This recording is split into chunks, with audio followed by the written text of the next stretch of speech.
Kita nih ngapain sih? Tapi tuh balik lagi, aku tuh ngerasain prosesnya.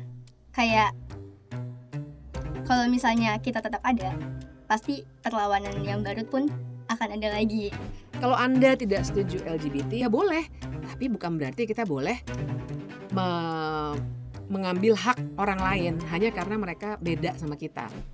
Apa ketakutanmu di posisi sekarang sebagai content creator yang dianggap kritis, anak muda yang sangat kritis?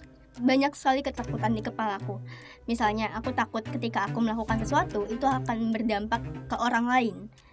Kayak dampaknya tuh bukan ke aku, tapi ke keluargaku. Misalnya mungkin ada keluargaku yang diteror, atau mungkin ada teman sekolahku yang diteror. Itu kan jadi bikin aku ngerasa bersalah ya.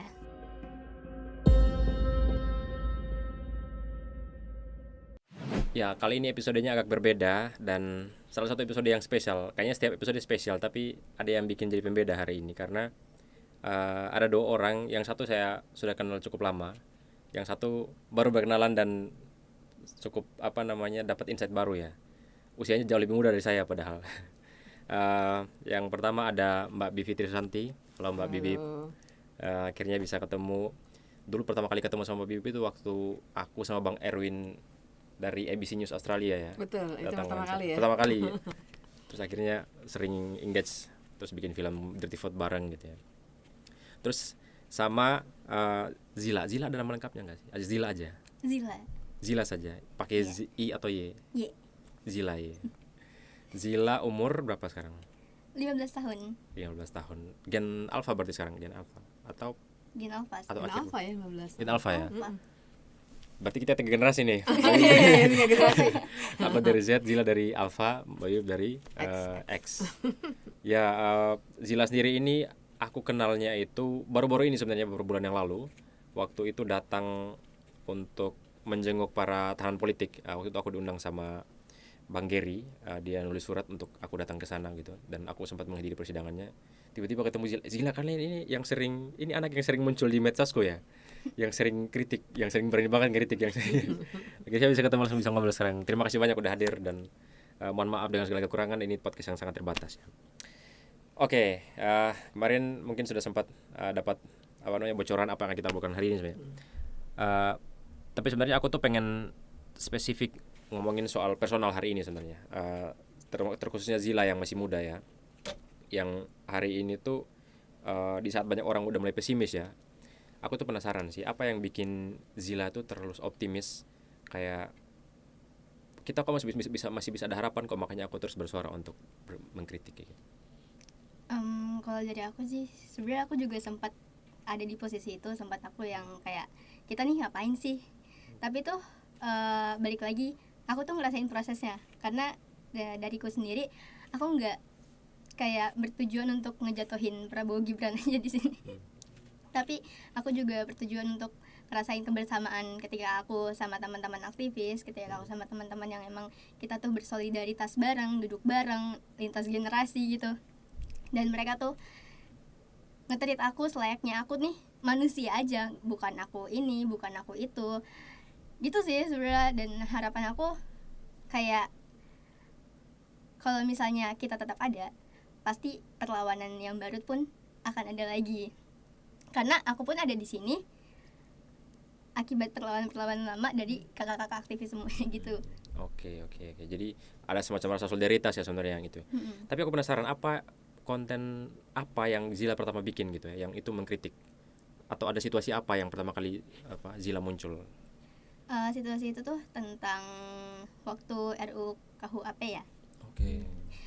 Ceritanya tuh aku penasaran sama isi ini tuh kira-kira ngerugiin siapa, terus nguntungin siapa gitu. Akhirnya ketika aku diskusi sama omku yang memang dia juga kuliah jurusan HI, jadi bilang, kasih tahu ke aku kalau misalnya ini tuh ngerugiin kita loh, ini tuh bisa ngerugiinmu juga loh, kayak gitu. Akhirnya di situ aku ngerasa kayak, wah berarti aku juga terancam dong. Akhirnya aku mulai bersuara dari situ. Oke, thank you. Kalau Mbak Bibi sendiri nih, kita geser ke ini, karena menurutku sama-sama dua sosok yang sama-sama berjuang di ranahnya masing-masing menurutku ya. Kalau Mbak Bibi sendiri, apa yang membuat Mbak Bibi terus optimis, ngisi bahan bakar ya istilahnya, ngisi bahan bakar untuk terus bisa ngajar, nulis sampai hari ini, terus mengkritik, bahkan beberapa kali menjadi saksi ya, saksi ahli. yang bikin terus-menerus melakukan hal itu sih orang-orang kayak Zila ini. Oke. Anak-anak muda, maksudnya ya kalau cuma mikirin diri sendiri kan kita tuh namanya orang Indonesia ya, survive aja. Kita udah terbiasa survive dalam segala macam situasi gitu. Tapi kan kita mikirinnya mesti banyak orang lain yang anak-anak muda kayak Zila, anak-anak muda kayak Zila, terus juga banyak teman-teman yang modanya terus-menerus survival, padahal aku punya privilege, aku sekolah hukum, aku belajar bahwa pada akhirnya semuanya tentang sistem. Kalau kita cuma menggantungkan diri pada keberuntungan, aduh aku beruntung sekali masuk UI, atau enggak, aduh aku beruntung deh lahir di keluarga kayak gini. Tapi kan keberuntungan itu nggak bisa selama-lamanya ada, nggak bisa semua orang beruntung. Semua orang beruntung kalau sistemnya bagus gitu. Nah jadi aku yang sering banget aku pikirkan tuh begitu, karena ketemu orang-orang kayak Zila, karena kalau naik gunung ketemu, aku suka bilang ya mereka lah sebenarnya yang orang Indonesia yang bener tuh mereka gitu, yang sehari-harinya kita bisa ketemu pas lagi jalan-jalan, ketimbang karena aku orang Jakarta, aku banyak juga ketemu orang-orang di mall yang kayaknya nggak ada pengaruhnya hari ini, mereka tetap bisa jajan, mereka tetap bisa beli tas mahal-mahal dan lain sebagainya. Tapi mungkin mereka orang yang beruntung itu. Tapi kalau kita mikirnya keberuntungan terus, kita kan akhirnya jadi nggak action, kita berdoa aja. Berdoa bagus. Semua orang punya keimanan masing-masing yang bukan urusan publik gitu ya. Tapi kan kalau kita cuma mengharapkan keberuntungan, semoga ntar saya masuk kuliahnya di sini, semoga ntar saya jadi ASN misalnya. Kita sebenarnya nggak merubah sistem yang akan menguntungkan anak-anak, adik-adik kita di masa yang akan datang. Nah jadi ketika saya bilang yang bikin saya begini tuh orang-orang kayak Zila itu benar. Karena menurutku kalau cuma gimana caranya biar hidupku enak ya udah nggak usah ngapa-ngapain aja gitu kan. Tapi aku mikirin ntar gimana Zila mau kuliah, gimana teman-temannya nanti ternyata dibohong-bohongin terus sama politikus gitu. Gitu sih yang bikin semangat. Ya sebenarnya paralel dengan pernyataan Mbak Bibi tadi ini ya, buku ini sebagian besar kalau dibaca kritik semua isinya. Tapi sewaktu kami menulis itu kami membayangkan ya kritik tapi kami itu semacam membayangkan ada optimisme di balik kritik-kritik itu. Jadi bukan kritik-kritik yang menjatuhkan kayak gitu ya. Dan menurutku juga apakah Zila juga merasakan itu ketika setiap kali membuat konten atau ikut aksi berorasi depan publik itu. Kayak marah tapi apakah ada perasaan ingin mengubah ini jadi lebih baik kan? Apa gimana menurut Zila? Aku sih marah yang gak sekedar marah ya. Tapi aku yang emang pengen ngerubah sistem, kayak kalau misalnya ini bisa jadi lebih baik kenapa enggak gitu. Gitu sih. Iya, berarti sama ya sebenarnya.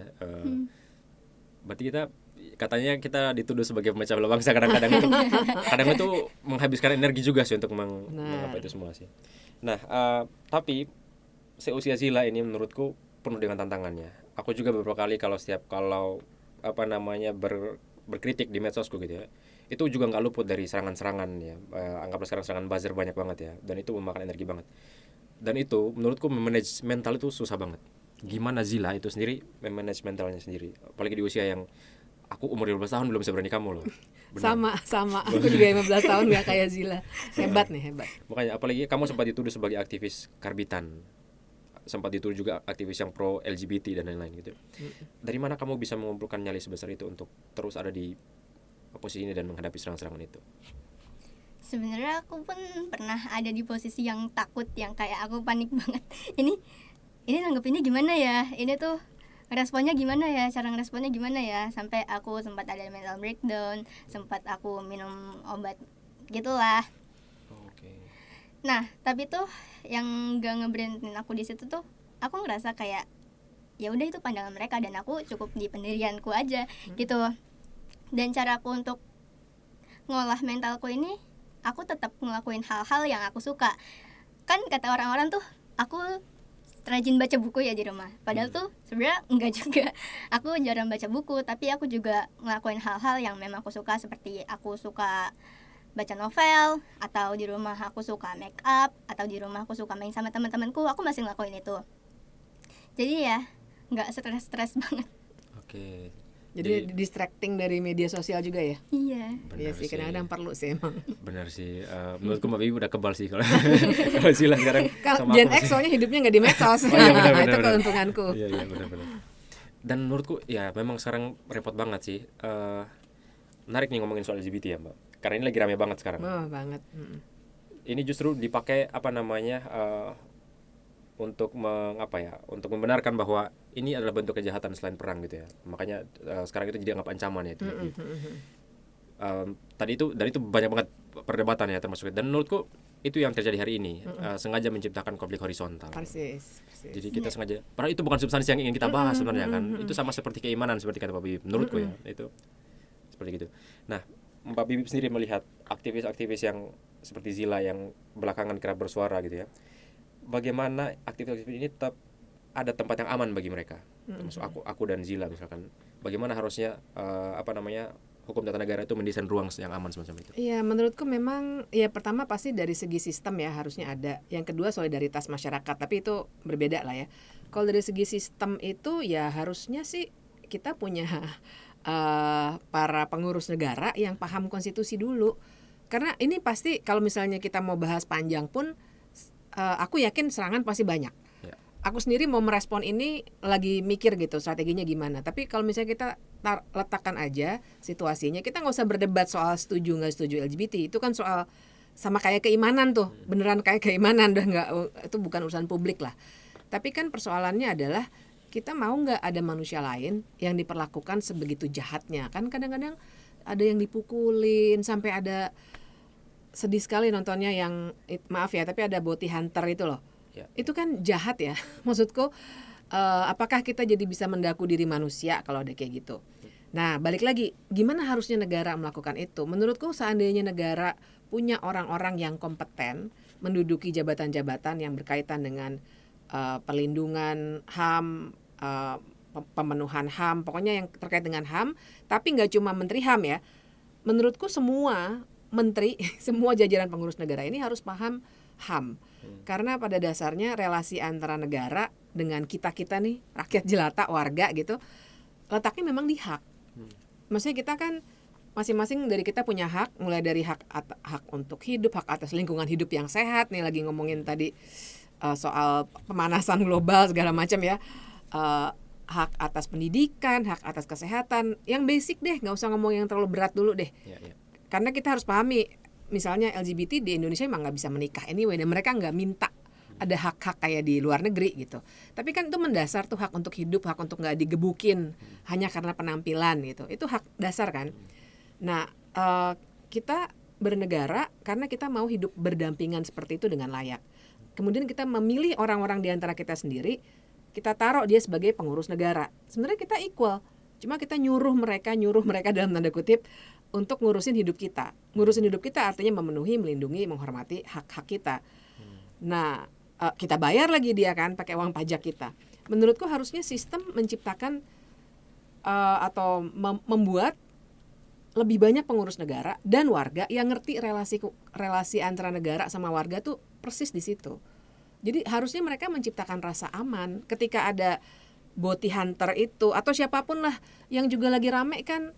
Ada postingan, bagus tuh menurutku postingannya, yang menyadarkan kenapa orang melakukan misa arwah, Katolik ya kalau misa arwah ya, itu di demo, padahal umat Islam juga mengadakan tahlilan ya tergantung ininya ya. Betul. Di Islam kan juga banyak ya, tapi ada yang tahlilan 3 harian, 7 harian, bahkan orang Jawa tuh ada 1000 harian. Kan nggak apa-apa juga kan di rumah, biasa.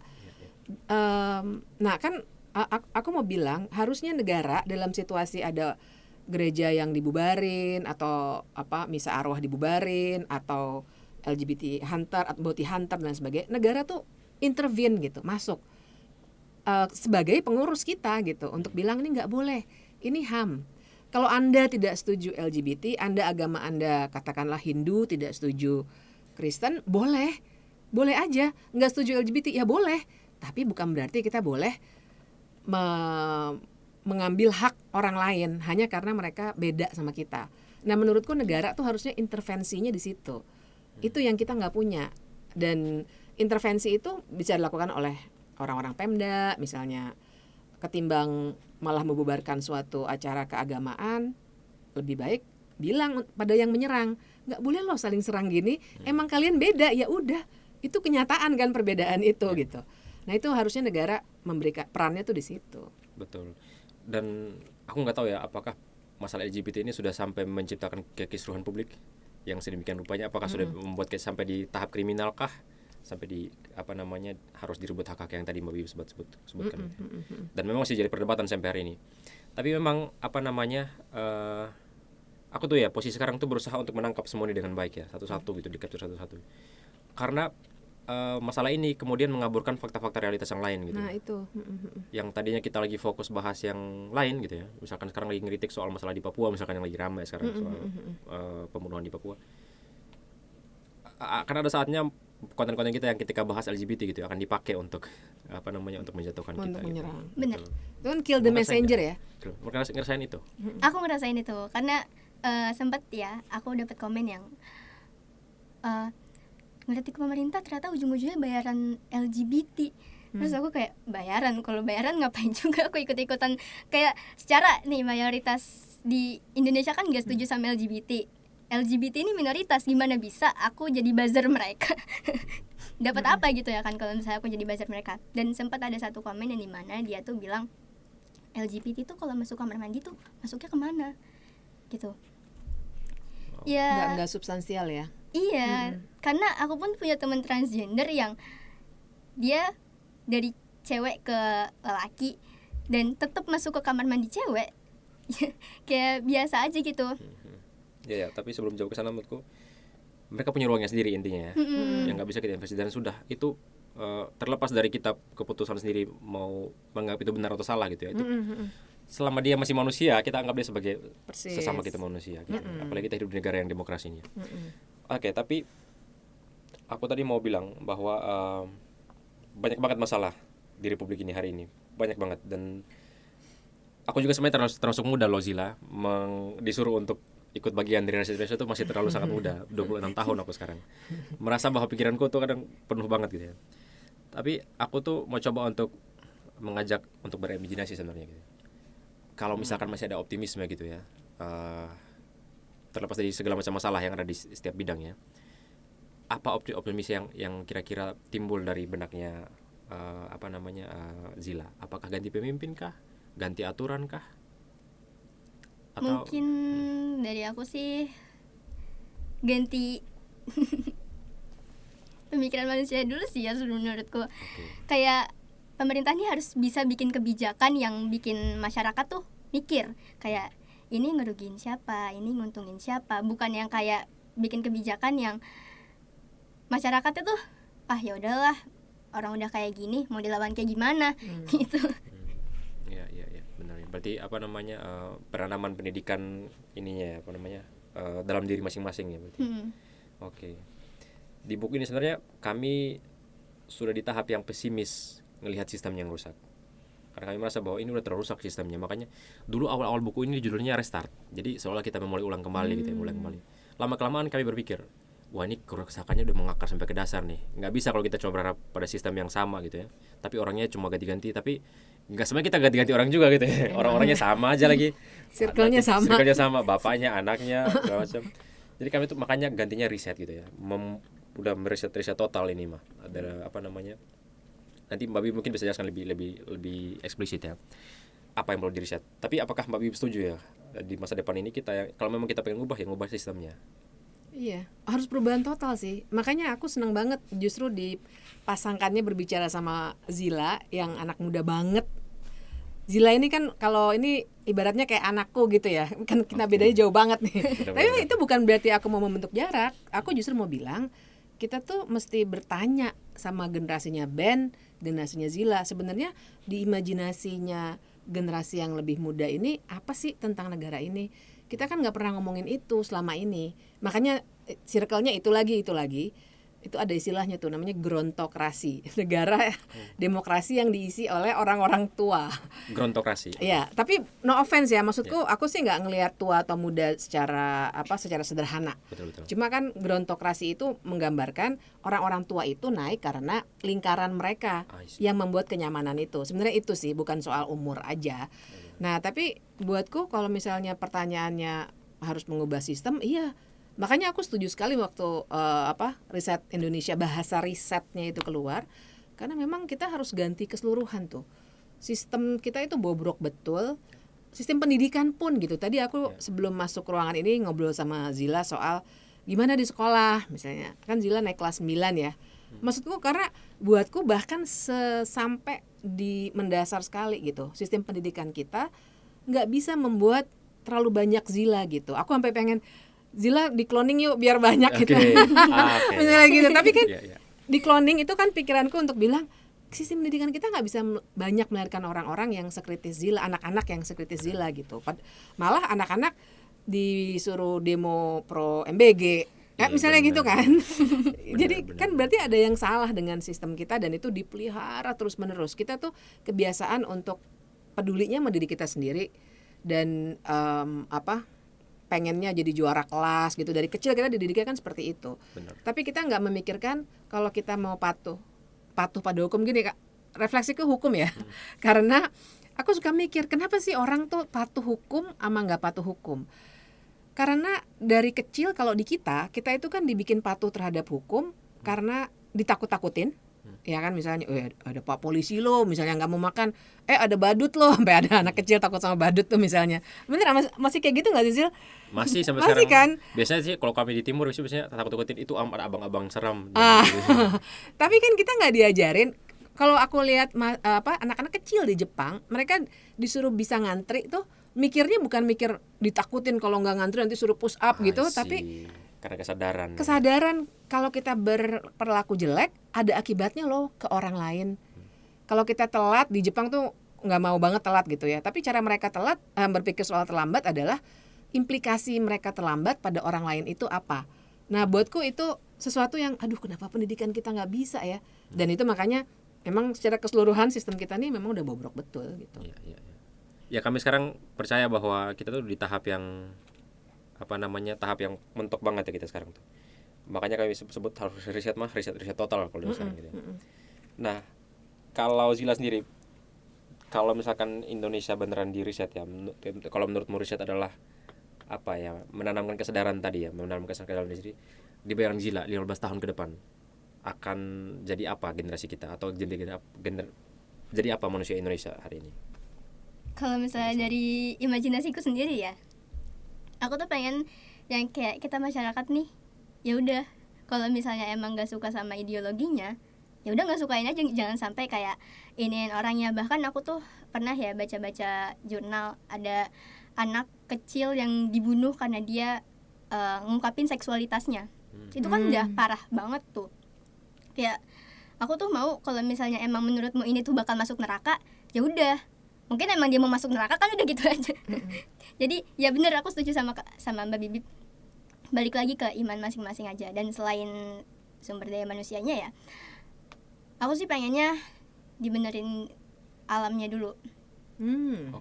Karena kalau misalnya sekarang nih Tuhan ngasih azab atau ngasih bencana, itu tuh udah sangat masuk akal. Karena pemerintah kita aja ngerusak hutan, jadi gimana bisa enggak kalau misalnya terjadi bencana alam gitu. Gitu sih. Benar-benar setuju sih. Aku setuju dengan usiaku sekarang. Aku tuh berpikiran bahwa orang-orang yang mengeruk sumber daya alam berlebihan, yang greedy, yang rakus ya, itu yang kena dampak secara lingkungan dan sosial itu beneran di daerah dan jadi korban banget gitu ya. Tapi kita akan tarik satu tarikan lagi sebenarnya. Karena tadi kita sama-sama sepakat gitu ya, kerusakan sistem gitu. Tapi untuk mengubah sistem ini kan kita tetap butuh orang.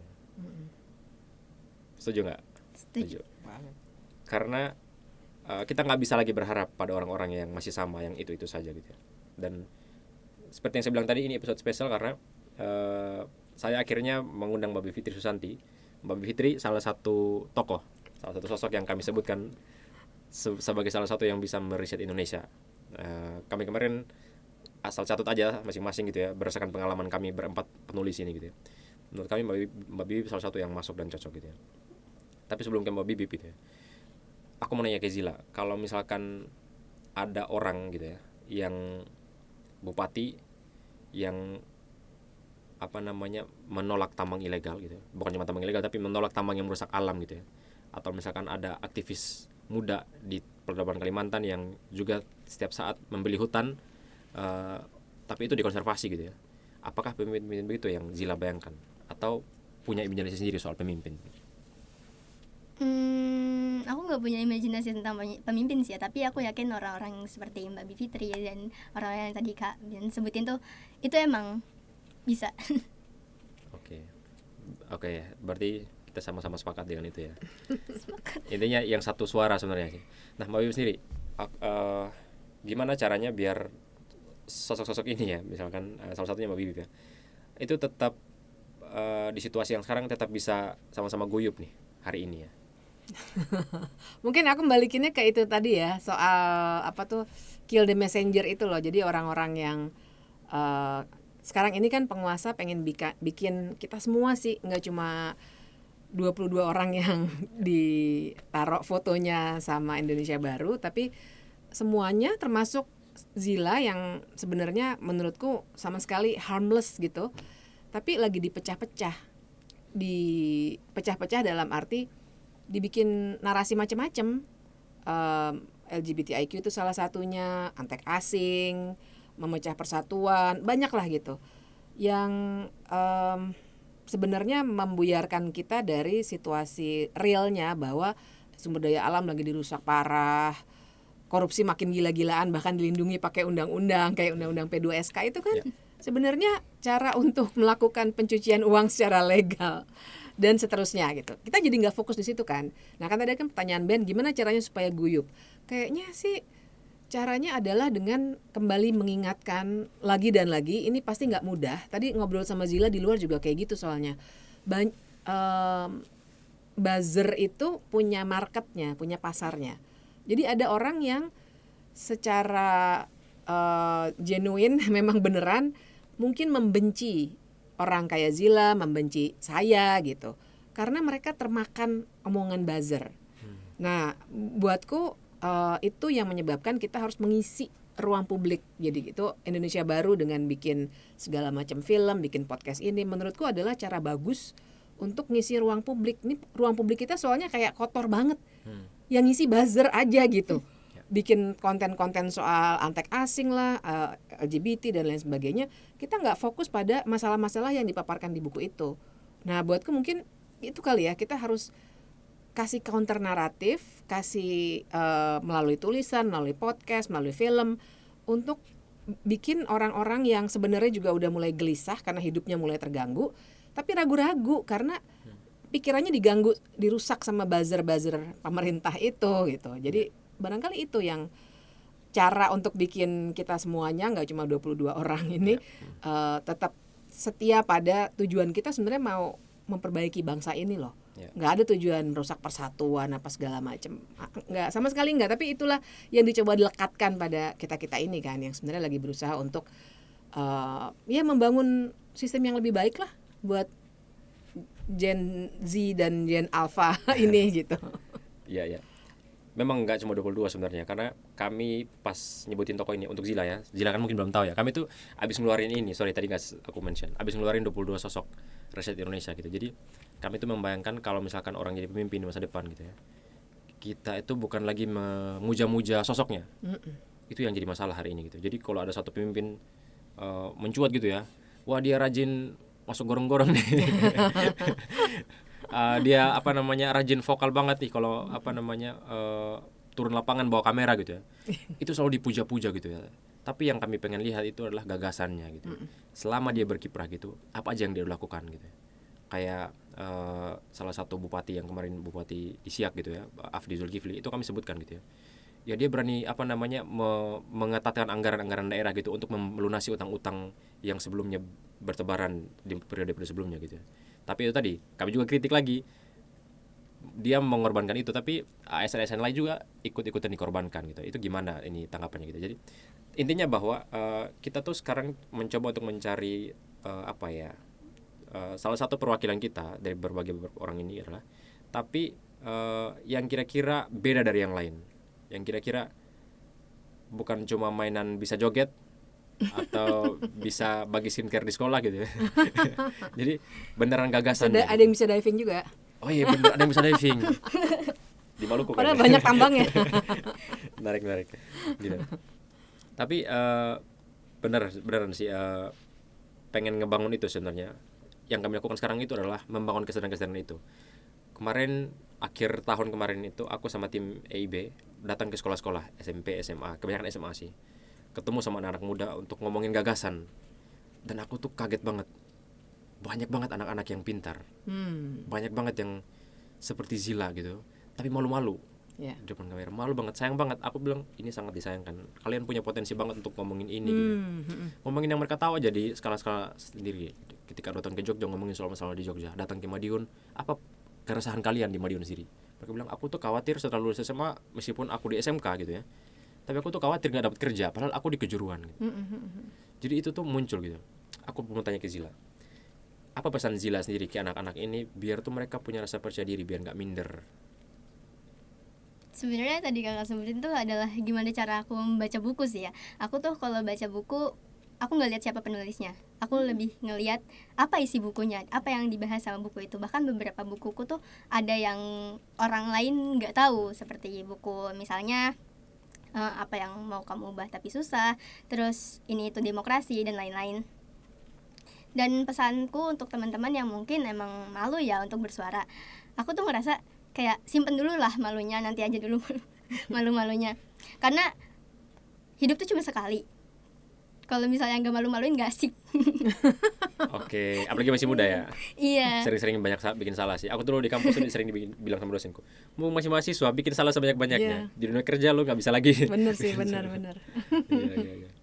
Oke, kalau Mbak Wiwip sendiri, apa salah satu pesan optimis yang taktis ya buat anak-anak muda Indonesia yang mungkin sekarang mungkin gelisah dengan masalahnya sendiri gitu ya. Yang tadi mungkin orangnya seperti Zila, atau mungkin contoh kasusnya seperti anak-anak yang di SMK bingung mau dapat kerja di sini. Tapi mereka pengen bersuara soal itu. Apa pesannya Mbak Wiwip? Ya pertama pasti kalau ada rasa takut, masing-masing dari kita pasti punya rasa takut. Artinya rasa takut itu bukan bikin kita harus diam, tapi menurutku harus dikelola aja. Nah cara mengelolanya gimana? Salah satunya adalah kalau berjaringan. Aku paham nggak mudah untuk semua orang untuk berjaringan, tapi mungkin pelan-pelan bisa dimulai deh untuk bareng-bareng, untuk kenalan dulu, misalnya datang-datang ke, ya sesederhana kayak Zila datang ke aksi Kamisan. Maksudnya datang aja dulu, karena aksi Kamisan tuh ramah loh menurutku buat semuanya. Bener nggak Zil? Bener banget. Aksi paling damai. Aksi paling damai. Jadi mahasiswaku yang nggak pernah biasanya apolitis banget, pasti aku aksi Kamisan, karena itu paling aman. Duduk aja. Aku suka bilang, kamu nggak usah ngapa-ngapain, duduk aja, liatin orang-orang itu ngomongin apa. Nanti lama-lama akan berteman dan lain sebagainya. Nah itu sih, berjaringan tuh penting banget.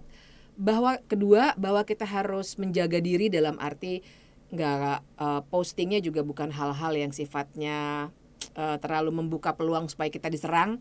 Menurutku itu juga penting, diserang secara hukum ya. Menurutku itu juga penting sih. Dan tapi tips dan triks untuk itu kan banyak tuh. Maksudku kayak Indonesia Baru sendiri, teman-teman SafeNet, teman-teman LBH suka bikin kayak panduan supaya posting tapi tetap selamat lah, gitu-gitulah ya. Itu diperhatikan. Dan yang ketiga sih menurutku, kalau memang bisa berorganisasi, bikin aja. Aku kenal banyak sekali teman-teman anak muda yang bikin perpustakaan jalanan, bikin di banyak tempat tuh. Sekolah. Di sekolah bikin orang-orang yang suka diskusi sejarah. Kalau kita bisa saling connect, bisa, maksudku kalau aku ya sering banget, kalau kalian butuh temen untuk diskusi, kalau kita berjauhan pasti mahal, kalau datang minimal nge-zoom bareng dan seterusnya, ayo gitu. Karena aku merasa ya itulah masa depan Indonesia itu di orang-orang kayak gitu kan, orang-orang kayak Zila dan teman-temannya yang teman-teman Indonesia Baru temui di banyak daerah. Nah, gimana kita untuk merekatkan mereka itu? Jadi buatku sih gitu, kita saling reach out aja, saling bersolidaritas dan mulai mendekatkan diri ke jaringan-jaringan yang udah ada. Mungkin itu kali ya yang sekarang mungkin konkret. sudah mulai ada muncul titik terang di pikiranku sekarang, Zila. Dulu setiap kali aku pas keliling Indonesia itu sama teman-teman ekspedisi ini, kan kami kan tugasnya merekam banyak masalah terus dikritik gitu ya. Ya sembari kami sisipkan solusi di setiap akhir-akhir film gitu.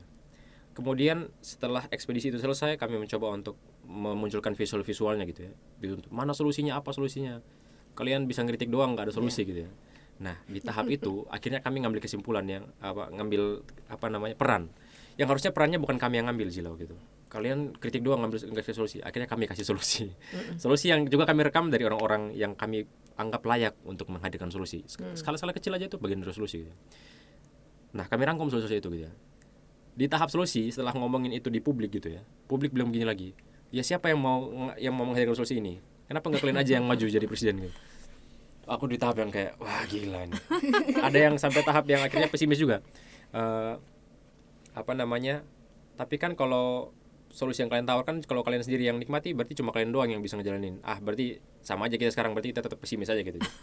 Ada yang sampai di tahap itu. Nah, tapi di setiap ending diskusi buku itu, mereka selalu ada pertanyaan jujur sebenarnya yang mereka nanya ke kami. Apa sebenarnya yang bisa kami lakukan untuk membuat perubahan lebih baik? Tadi Mbak Bib sudah sempat mention, dan itu juga yang kami mention sebenarnya gitu. Jadi segera bikin perkumpulan kecil-kecilan saja. Aku tuh pengen nanya satu hal lagi yang ini sedikit personal sebenarnya ya. Mungkin ya imajinasi Indonesia yang baru itu beda-beda ya bagi orang-orangnya. Tapi aku sendiri membayangkan ya, kan aku orang timur, anak muda dari timur, merasa bahwa Indonesia yang baru itu Indonesia yang mampu mengelola sumber daya alamnya sendiri gitu ya, yang mengambil secukupnya aja dari alam. Karena sekarang kan kita ditentang ya, kalian kalau emang nolak tambang nggak usah pakai peralatan segala macam, nggak usah pakai ini segala macam. Kalau nolak sawit nggak usah makan gorengan kayak gitu. Di tahap yang ini sama sekali nggak apple to apple kalau misalkan dibandingkan. Iya, ekstrim jadinya. Akhirnya pikir bahwa di masa depan tuh aku membayangkan ya daerahnya ngurus daerahnya sendiri aja deh gitu ya. Stop impor dari yang lain, dari pulau-pulau lain gitu ya. Kayak kalau kita ngimpor dari Kalimantan semuanya batu bara gitu ya. Ya udah stop gitu ya, biar kita mandiri secara energi di setiap masing-masing tempat gitu. Tapi intinya aku membayangkan diversifikasi yang besar-besaran, otonomi yang seluas-luasnya nanti di masa depan sendiri. Zila, Indonesia baru yang kamu bayangkan sendiri di masa depan itu gimana? Ngomongin seliar-liarnya imajinasi aja nggak apa-apa. Seliar imajinasi aku, sebenarnya aku tuh pengen banget negara ini. Jadi aku suka sama satu kartun yang namanya My Little Pony, dan itu tuh ada negara yang namanya Equestria gitu. Equestria tuh terbentuk dari orang-orang ini yang emang awalnya berbeda-beda. Ada yang Pegasus, ada yang unicorn, ada juga yang poni bumi. Dan mereka tuh emang bertemu satu tanah, dan mereka memperebutkan tanah itu. Sampai akhirnya mereka bertemu di titik kayaknya kita harus bersatu deh biar bikin negara ini tuh enak gitu. Nah, akhirnya mereka bersatu, dan di Equestria ini banyak banget poni yang berbeda-beda. Ada yang dia itu lebih cenderung suka party, ada yang dia cenderung suka metik apel, ada yang cenderung tuh suka berpikir, ada yang cenderung suka sama binatang. Dan aku yakin dari mereka tuh ada yang ngerasa kayak gue gak suka sama binatang, tapi mereka tuh gak memperdebatkan itu. Mereka cuma kayak berteman, berkumpul, dan ya udah selayaknya warga negara yang damai aja. Gitu sih aku pikirnya sebenarnya. Ya. Jadi mereka hidup dengan perbedaannya masing-masing sebenarnya. Iya, benar. Mbak Bib, ini menarik banget sih, saya langsung terkesima gitu ngebayangin My Little Pony ternyata bisa ini. punya makna yang dalam buat Bener. seorang Zila. Keren. sih. Kalau aku apa ya? Ya sebenarnya banyak hal yang juga ditulis juga sih di buku riset Indonesia itu, tapi menurutku kayaknya kita mesti membongkar beberapa konsep yang udah dikacaukan gitu sama orang-orang yang mengambil keuntungan. Maksudku gini, ketika kata para pendiri bangsa pada masa lalu ngomongin soal konsep negara kesatuan aja misalnya, di kepala mereka kan bukan formnya itu, bukan harus NKRI harga mati, kan sebenarnya nggak gitu. Tapi mereka lagi mikirin untuk negara Indonesia waktu itu baru lahir banget, gimana caranya biar jadi dulu nih kayak anak baru lahir. Gimana sih, kan pasti kita latih dulu misalnya nggak bisa ngomong, nggak bisa jalan, pelan-pelan gitu kan. Tapi di kepala mereka nggak fix dengan, menurutku ya, kalau para pendiri bangsa itu sekarang masih hidup dan kita bisa ajak ngomong dan mereka disodorkan segala macam masalah di seluruh Indonesia ini, mereka mungkin sekali loh berkata berbeda. Mungkin sekali mereka misalnya bilang yang penting rakyat Indonesia ini sejahtera. Mereka nggak terlalu peduli formnya gitu, mau bentuknya misalnya negara federal kayak negara kesatuan Indonesia tapi otonomi luas kayak apapun lah. Aku yakin sekali loh, karena pendiri bangsa kita itu hebat-hebat sebenarnya, cuma diselewengkan gitu apa yang mereka bicarakan. Sama aja kayak misalnya koperasi. Aku yakin Hatta kalau lihat koperasi merah putih sekarang juga pasti yang aduh pusing. Kenapa ya? jadi militer ya? Kenapa jadi begini gitu. Tapi kan itu sebuah gagasan yang juga diselewengkan gitu. Jadi kalau aku ya membayangkannya sih sebuah kehidupan bersama. Makanya saya terkesima dengan My Little Pony itu karena aku juga membayangkan harusnya begitu tuh. Warga tuh bisa punya apa namanya ya? Bahwa kita bernegara mau tinggal bareng-bareng kan persis kayak si poni-poni itu kan. Kita mau hidup bareng, kita emang beda-beda. Nggak bisa ada yang maksa, Ben, pura-pura jadi orang Jawa aja Ben misalnya. Kan emang nggak mungkin, emang kita beda gitu. Perempuan jadi laki aja ya nggak mungkin juga gitu. Jadi biarkan masing-masing hidup dengan konteksnya masing-masing. Orang Timur kayak gini, orang apa namanya tuh Jawa, orang Sumatera dan lain sebagainya. Tapi semuanya bisa to some extent mengontrol negara ini, menentukan gimana negara ini ke depannya mau kayak apa. Nah itu yang menurutku nggak ada sekarang. Partai politik juga nggak bisa ngejalanin itu. Kita kayak putus hubungan banget kan. Jadinya kita selalu di atas namakan gitu. Enggak kok orang Jawa maunya begini dan seterusnya. Jadi kita nggak punya kendali gitu terhadap kehidupan kita di negara Equestria ini. Kita nggak punya kendali loh. Ini menurutku rusaknya demokrasi itu di situ. Demokrasi kan memang nggak akan mungkin memilih pemimpin yang sempurna, tapi dia menyediakan seharusnya fasilitas supaya kita bisa mengawasi orang yang lagi ngurusin hidup kita ini. Nah sekarang yang ngawasinnya itu udah dimatiin semua tuh. Nah kedepannya aku berharap kita punya lagi channel untuk menentukan hidup kita sendiri. Apapun bentuknya, mungkin tadi misalnya mau federal kah, misalnya kita mau parlementer kah, misalnya ya nggak apa-apa. Buatku banyak sekali hari-hari ini yang sifatnya performatif semua gitu loh. Harus NKRI, negara presidensial, atau kadang-kadang bahkan seperformatif misalnya aku baru baca ada keinginan dari sebagian orang di Jawa Barat untuk mengganti nama Jawa Barat jadi apa tuh? Tatar Sunda atau apa tuh? Tapi menurutku itu kan suatu hal yang performatif. Esensi buat warga tuh apa? Nah, buatku mungkin aku membayangkan esensi buat warga itu yang harusnya ke depannya kita bangun gitu, melalui partai politik, melalui sistem bernegara, pun melalui sistem pendidikan. Supaya orang-orang anak-anak kayak Zila yang juga bersuara di sekolahnya nggak dikecil-kecilkan atau nggak ditekan oleh guru-gurunya. Semua orang punya hak bersuara gitu. Satu pertanyaan penting Mbak Bibip, yang tadi saya sempat lihat di postingan tadi, fungsi kontrol dalam hal DPR gitu udah nggak jalan gitu ya. Apa yang harus dilakukan sebagai warga? Aku sendiri bingung gitu. Ini fungsi kontrolnya udah dari dulu sih, dari dulu nggak jalan. Jadi mesti kita yang bersuara sih. Dan kalau misalnya semua masih bingung, iya oke, tapi kita bersuaranya gimana? Nah menurutku apa yang dilakukan melalui podcast ini atau melalui postingan kayak Zila kadang-kadang bikin konten, aku juga bikin konten. Menurutku itu cara juga untuk bersuara. Karena gini, mungkin banyak orang yang berpikir bahwa ngapain sih kayak gini, kita nggak akan mengubah apapun. Aku nih kadang-kadang sampai di titik di mana mikir bahwa mungkin aku nggak punya cita-cita misalnya menurunkan si A si B, enggak. Cita-citaku adalah sesederhana menjaga kewarasan juga gitu. Maksudnya kalau kita diem aja nih, yang waras diem aja, udahlah gitu. Nanti kita dituduh segala macam, nggak usah ngomong lah yang segala macam itu. Nanti yang terjadi adalah normal yang baru gitu. Aku nggak kebayang kalau Zila dan kawan-kawan suatu saat berpikir bahwa nepotisme itu wajar ya. Adiknya presiden, ponakannya presiden bisa dimasukin jadi deputi gubernur Bank Indonesia, itu biasa aja loh, nggak melanggar hukum. Orang ngambil tanahnya masyarakat adat jadi proyek strategis nasional, nggak apa-apa sih. Kalau kita nggak bersuara nih, aku khawatir lama-lama orang jadi makin banal, makin merasa bahwa ya itulah hidup, terima aja kayak gitu. Yang penting kita masih hidup. Nah itu buatku itu udah benar-benar hancur berarti negara ini gitu. Jadi aku merasa ya mungkin kita semua perlu bersuara karena DPR-nya nggak bisa membuat kebijakan yang kita inginkan. Tapi setidaknya kita bersuara untuk menjaga kewarasan kita sendiri juga. Kewarasan bukan dalam arti sekedar rasionalitas atau apa ya, tapi cara kita bernegara nih kita udah dibulak-balik soalnya.